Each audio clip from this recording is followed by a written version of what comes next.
Jean-Médé. Nous continuons cette enquête de pourquoi Jésus est-il venu. Donc Luc, je te laisse toute la place. Alors aujourd'hui, on aborde un autre sujet. Jésus est venu pour être le Christ, le Messie. Un autre nom de Jésus qui signifie qu'il est loin du Saint-Esprit. Pour une tâche, un office, un ministère qui a été prophétisé. Alors quelques définitions. Le Christ, c'est du grec. Le Messie, c'est de l'hébreu. Mais ça veut dire exactement la même chose. Celui qui est loin. Donc quand on établissait un roi, on mettait de l'huile sur sa tête. Et c'est ainsi qu'on établissait le fait qu'il est roi. Et Jésus, c'est pas de l'huile qui a été mise sur sa tête, mais c'est le Saint-Esprit qui est venu sur lui. C'est pour ça qu'on l'appelle le Christ ou le Messie. Mais le Saint-Esprit lui est donné pour une tâche précise, un office, un ministère. Et c'est toujours dans ce sens que le Saint-Esprit est donné. Alors c'est Jésus lui-même qui, dans la synagogue de Nazareth, a cherché dans le rouleau d'Ésaïe un texte assez loin dans le rouleau, puisque c'est le chapitre 61. Ésaïe contient 66 chapitres. Donc il a fallu, je rappelle qu'à l'époque, il fallait tourner les manchons pour trouver le bon passage. D'ailleurs, entre parenthèses, parce que j'ai appris ça il y a peu de temps, au Moyen-Âge, une Bible, pour écrire une Bible, il fallait 400 peaux de mouton. Ah oui, quand même.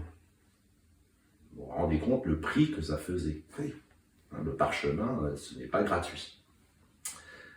Donc Jésus trouve ce passage et il lit Ésaïe 61, verset 1er. « L'Esprit du Seigneur, l'Éternel, est sur moi. Car l'Éternel m'a oint pour porter de bonnes nouvelles aux malheureux.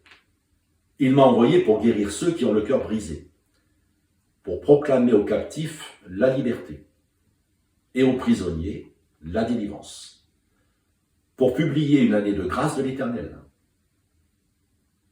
Jésus dit ces choses à Nazareth, là où il avait été élevé. Jésus s'est rassis après avoir lu ce texte. Et puis il a dit une toute petite phrase. Aujourd'hui, cette parole de l'Écriture que vous venez d'entendre est accomplie. Cela faisait 700 ans qu'on lisait régulièrement cette parole. Mais c'est la première fois que quelqu'un dit aujourd'hui, cette parole de l'Écriture est accomplie. Et là, Jésus a créé un scandale. C'est ce que j'allais dire. Au point qu'on a voulu le tuer. Et il a dû s'échapper parmi ceux qui voulaient le précipiter d'une falaise. Alors l'Esprit du Seigneur est sur Jésus. Le Saint-Esprit est sur Jésus. Et on en a la confirmation dans l'Évangile. C'est l'Évangile de Matthieu, chapitre 3, verset 16.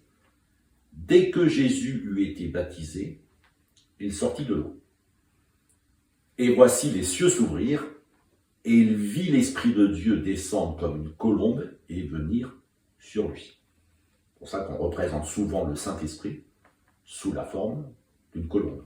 Sur les vitraux, par exemple, sur ce qu'on appelle la croix huguenote, vous avez la croix et la colombe, entre autres.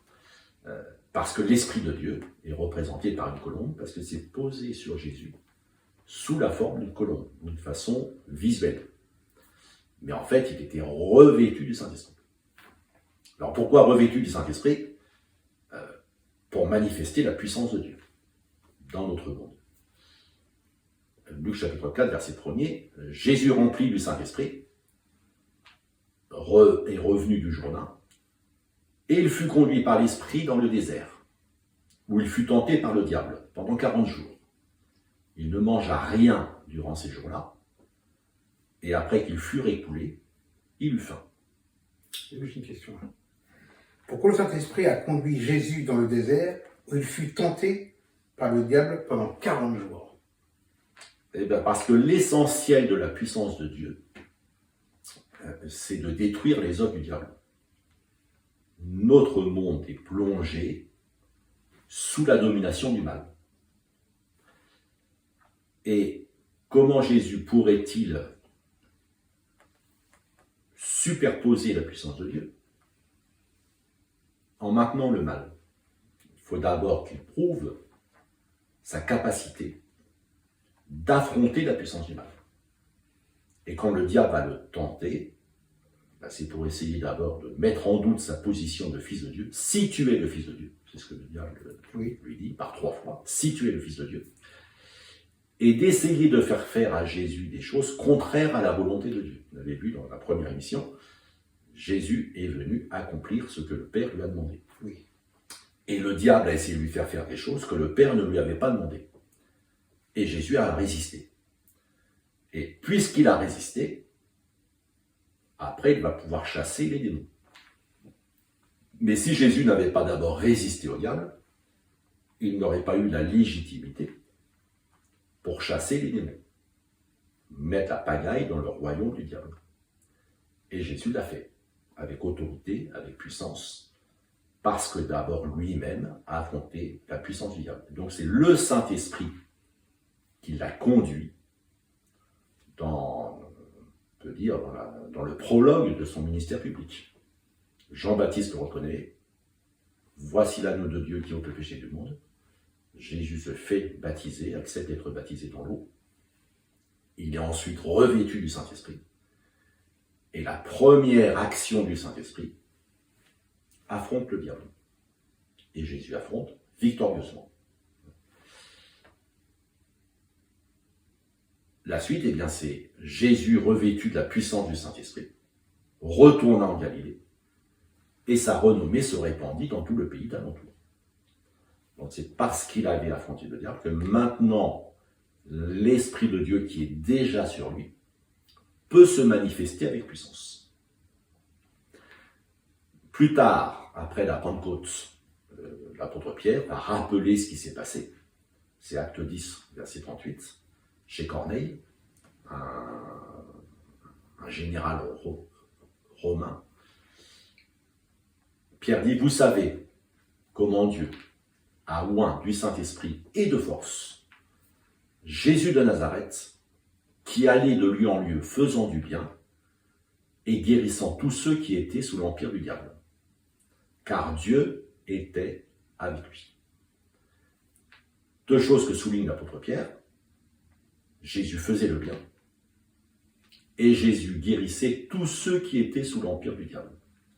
Donc que ce soit des maladies physiques, que ce soit des maladies psychiques, que ce soit la pression des esprits impurs ou des démons, comme les appelle l'Évangile, Jésus libérait ceux qui étaient sous cet empire.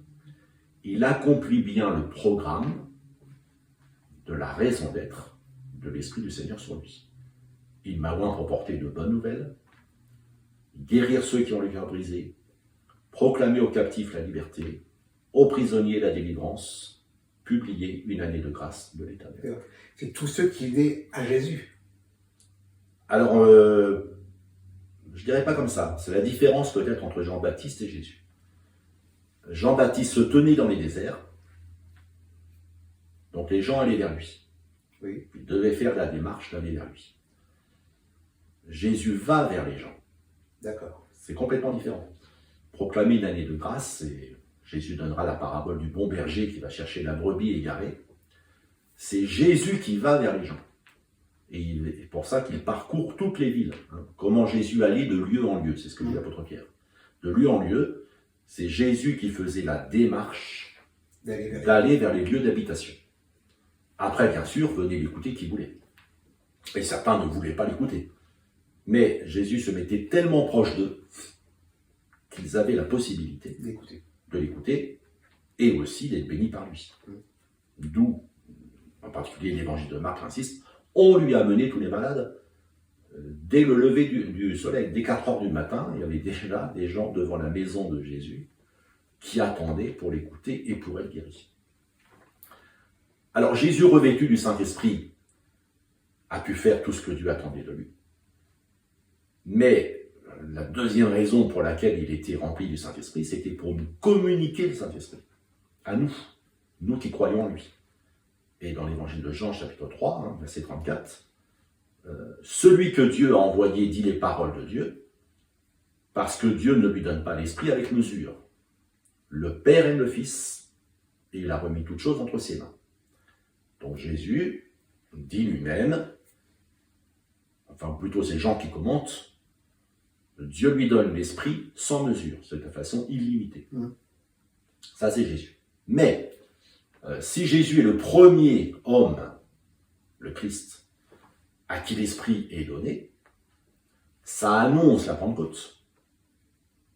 Le jour où les disciples de Jésus seront eux-mêmes remplis du Saint-Esprit.